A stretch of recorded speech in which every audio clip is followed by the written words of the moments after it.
Okay.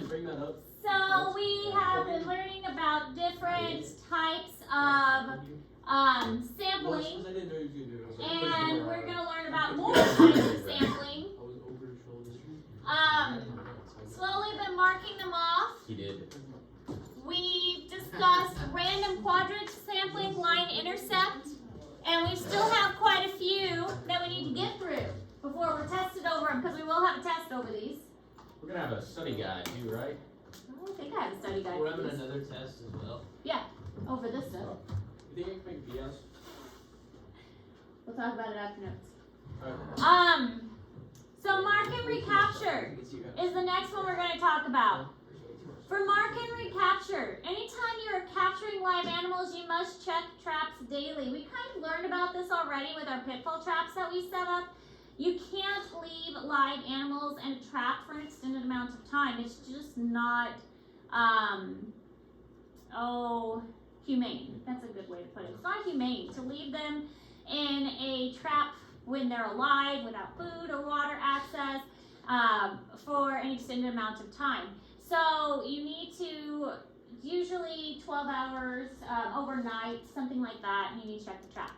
So for our pitfall trap, that's why we leave the lid on, and then we take the lid off overnight, and then we go check it the next day. So something like that, 24 hours is usually an okay amount of time. But making sure that you are conscious about that and recording that is an acceptable thing to do. But anything longer than that is unacceptable. If it's a live trap, you don't want it to be where the animal is in there for an extended amount of time.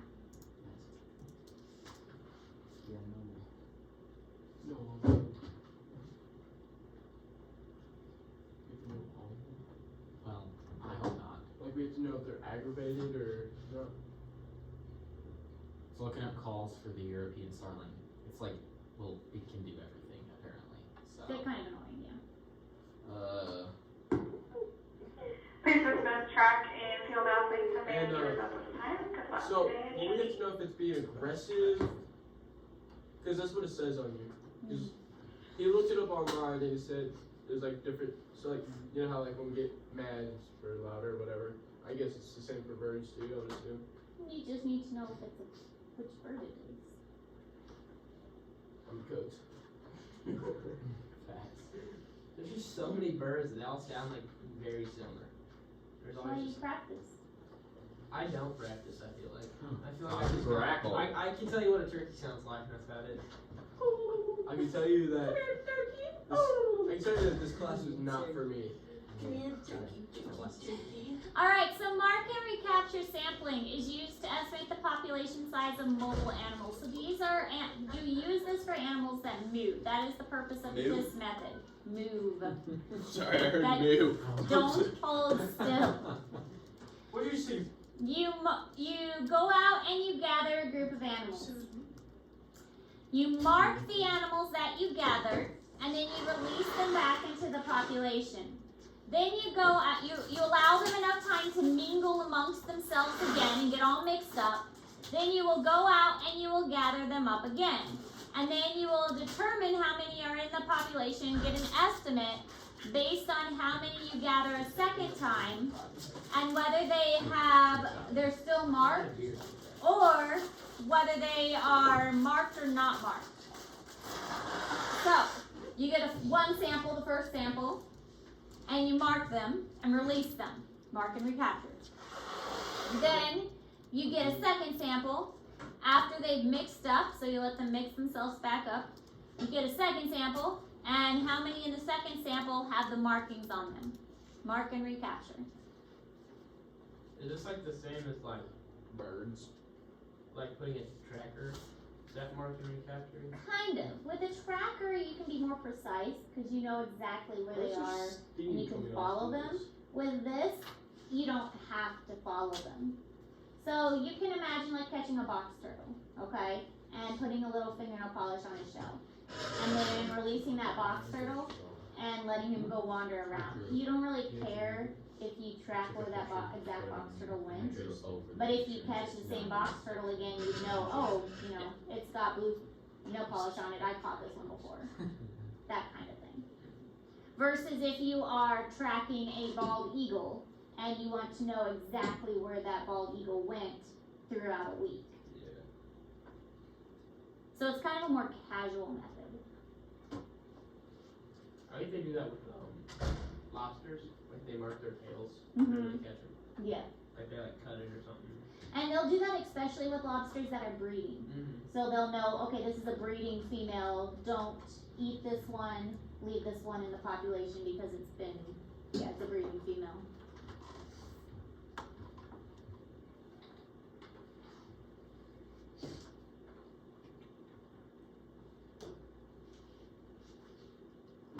So this is in Google Classroom, but it kind of describes it step by step. This is a better technique for capturing animals. This obviously would be kind of a ineffective technique for plants. I mean, yeah, not going to really work for plants at all. You set out a trap, you collect the animals, and you mark them in some way. You let them go, and then you repeat to see how many you capture again that were marked and how many are new. Based off of the ones you capture again, you can estimate how many are in the entire population. There are a couple things that you have to keep in mind. You don't want to harm the animal. Your marking that you mark them with cannot be something that is going to decrease their likelihood of survival. So for instance, if you catch a box turtle, you don't want to paint them bright orange. Because if you paint them entirely bright orange, that's going to make them really stand out for predators. They're no longer going to be camouflaged. Their likelihood of surviving has now greatly decreased. So you don't want to do that. If you are marking a box turtle, maybe you want to paint the underside of their shell. That is a much safer way to mark them. The other thing is you don't want to do something that's going to traumatize them so much that your chance of catching them again is also going to decrease. You want to do something that you have an equal chance of catching them a second time.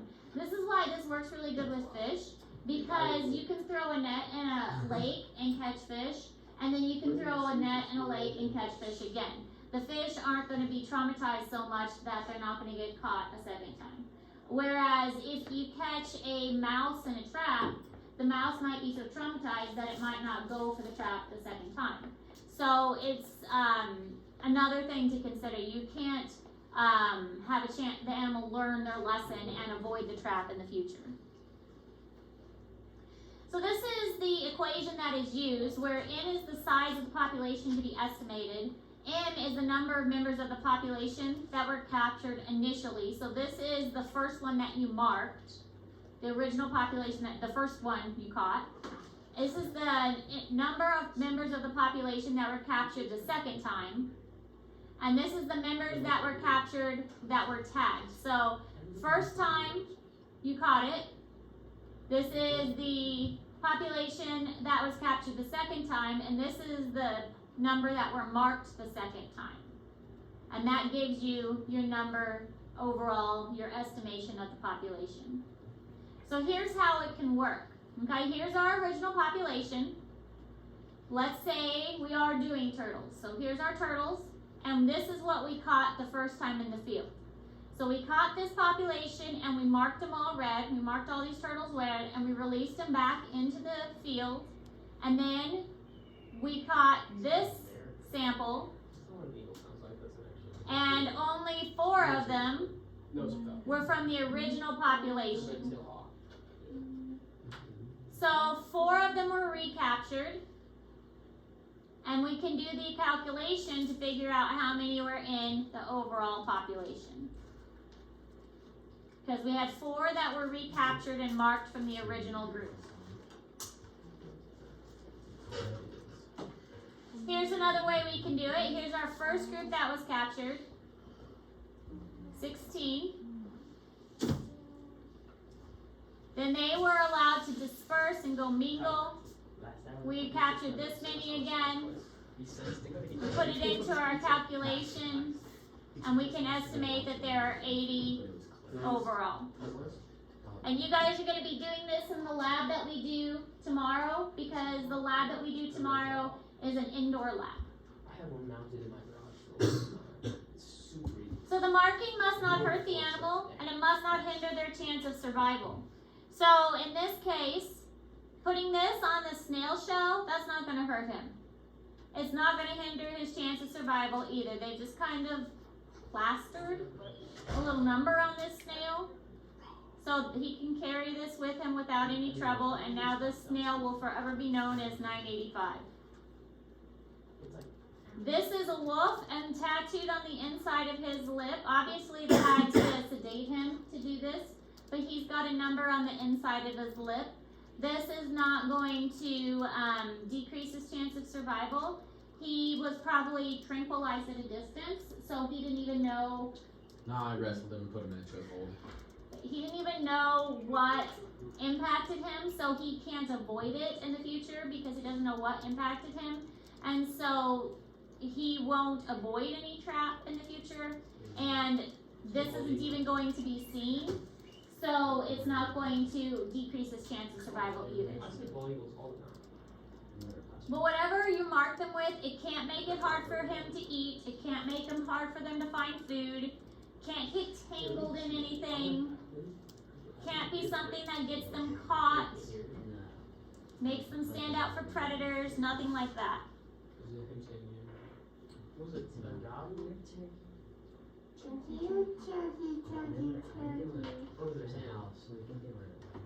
Oh, yeah, they are.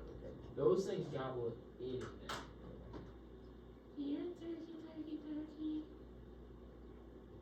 This dog. Do we have the It's a common grackle or one of like the tailed grackles? Common. Bro thinks he's Bill Nye the Science Guy. What's that to do? Here's some other ways that animals can be marked. Lots of birds, especially the passenger birds, perching birds, songbirds, they have these little bands around their ankles, and these bands have numbers on them, so this is an easy way to identify these birds. Not very often can these bands be read with binoculars. Usually these birds have to be caught. Some of these larger, like elk and deer, can have tags around their necks. A lot of times you will see them with tags in their ears though. That's another way they can be marked. But these larger radio collars, these will help actually send signals back that track their migration patterns. The ones with the tags in the ear are just identification tags. But this is more of a radio collar that tracks their location when they're migrating.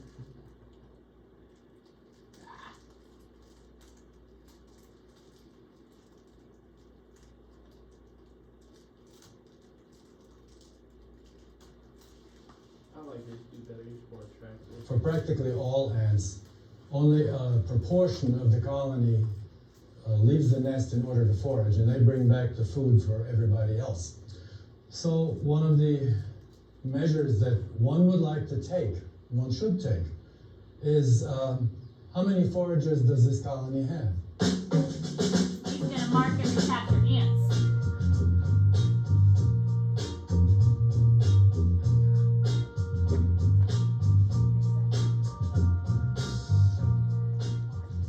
So the real expert in doing these mark recapture studies is actually my former student and colleague, Christina Klopich, who is going to give you the details of the method and maybe some other intelligence about that method. So today, we're just going to capture as many workers as we can from the surface, and that will give us an idea of the population that comes out onto the surface each day.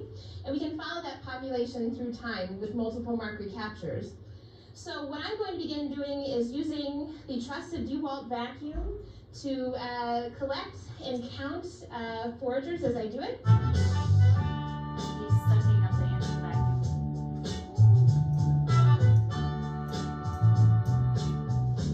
Now we're going to get a look at our 300 ants.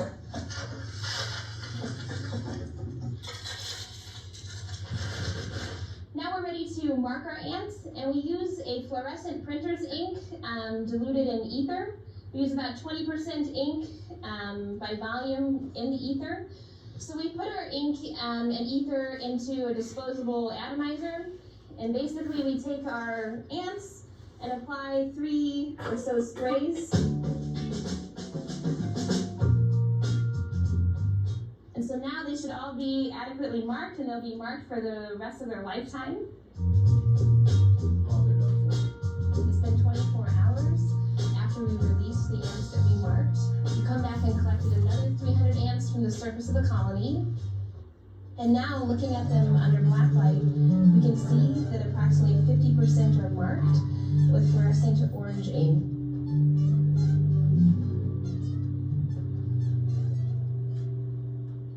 Based on our captures of 300 on day 1, 300 on day 2, and 150 marked ants, we can say that the total forager population size of this nest is approximately 600 ants. A colony has a fixed amount of labor available to it in the form of the bodies and behaviors of its workers. So how a colony allocates that labor to different kinds of tasks is really important, and is clearly a highly selected attribute. So they sprayed a fluorescent dye on the ants, and they were able to use black light to mark them, and they did the mark and recapture technique to help them identify their ants. No, I don't want to watch it in. No, we're changing it. There we go. Okay.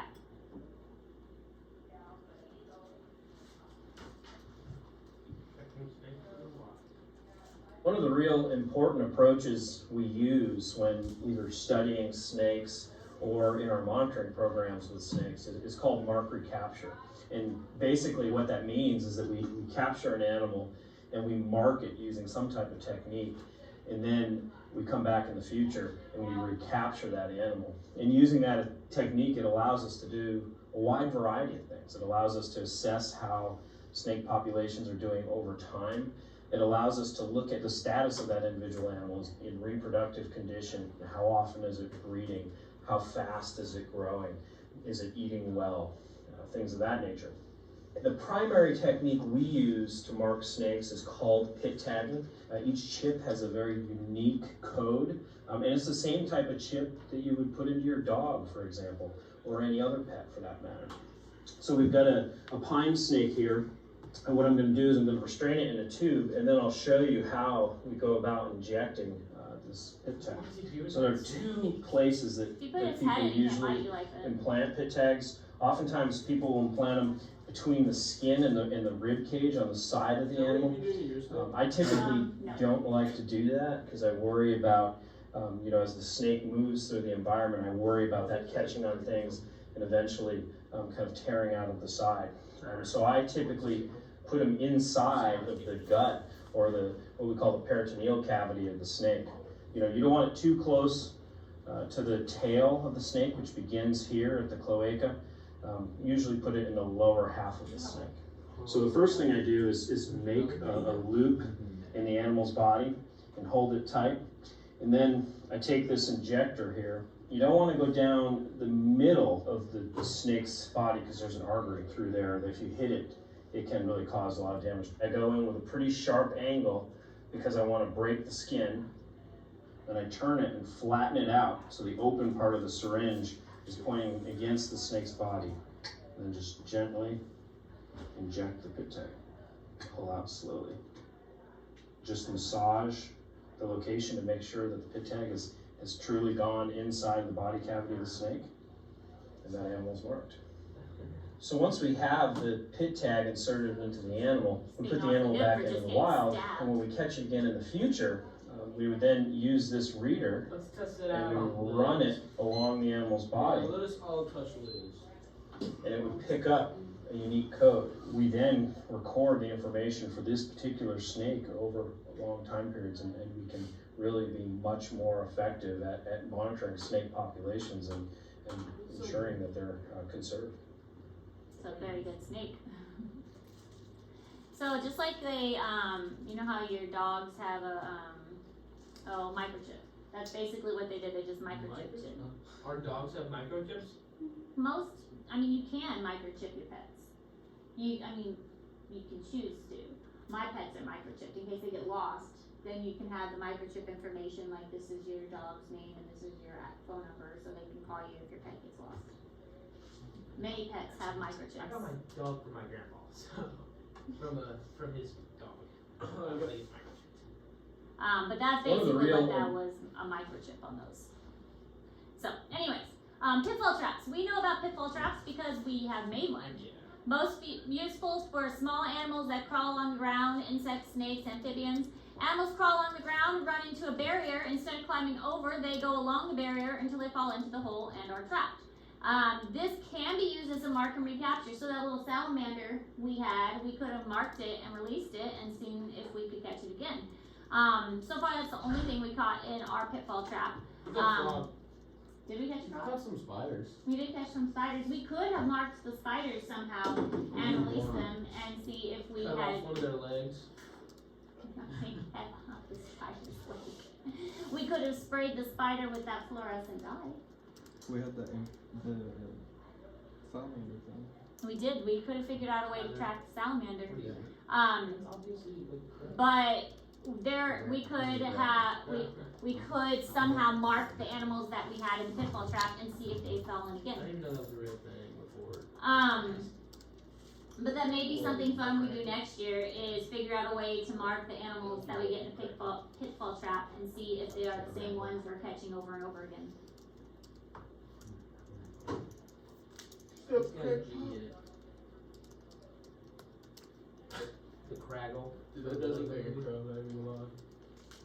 You know what? Oh, Why are you calling it blue? there's a blue up there. Blue? No, not exactly that color, but Dude, crackles make me want to grackle. crackle. There's no C, No, there is a C, except not but at it's the start. but it's Grackle. Yep. Not crackle. That's stupid. Not like crack cocaine. What? Now we're talking. If you had some of that, I wouldn't be so excited. That's What you gonna poop? Okay. that's Yeah. You're a mean. TMI, man. Serious. You gonna give me a preview or something?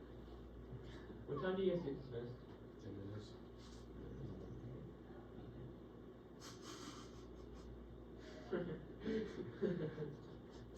Alright, so here are some examples of other types of pitfall traps. Ours is a lower version of this. I mean, this one is obviously I don't know why they felt the need to build their wall so high. Some people Maybe- just. Sorry, but some people just like on the article they said just use like a little foam cup instead of a bucket.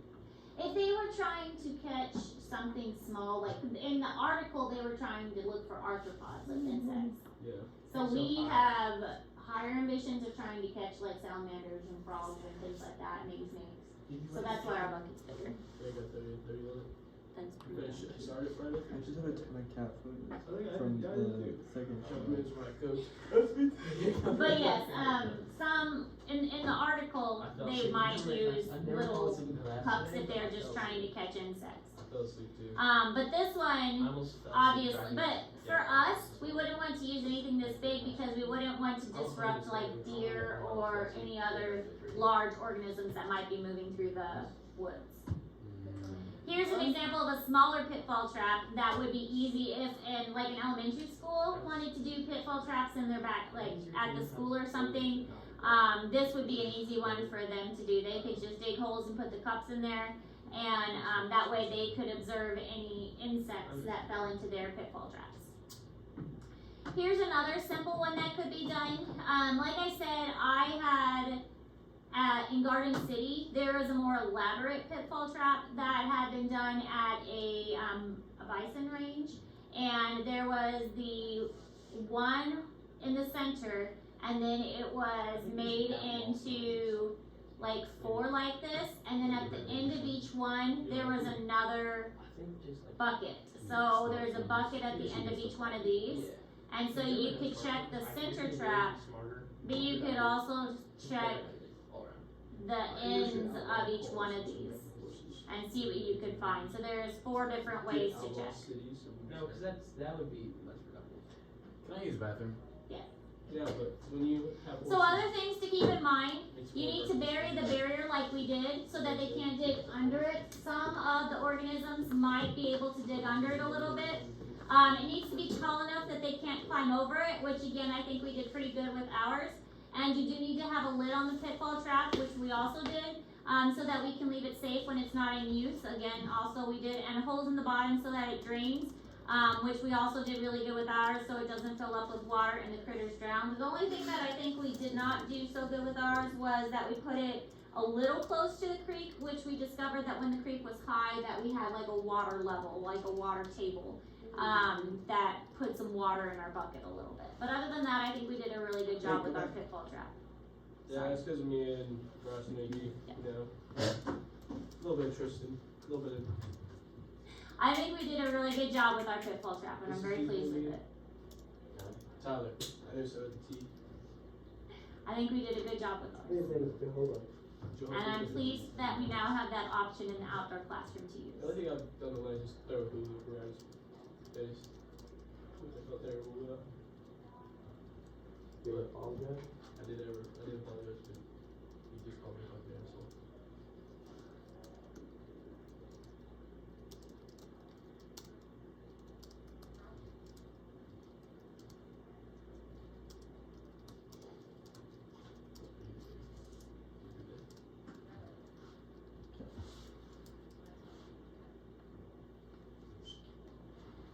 Maybe what you do the thing today?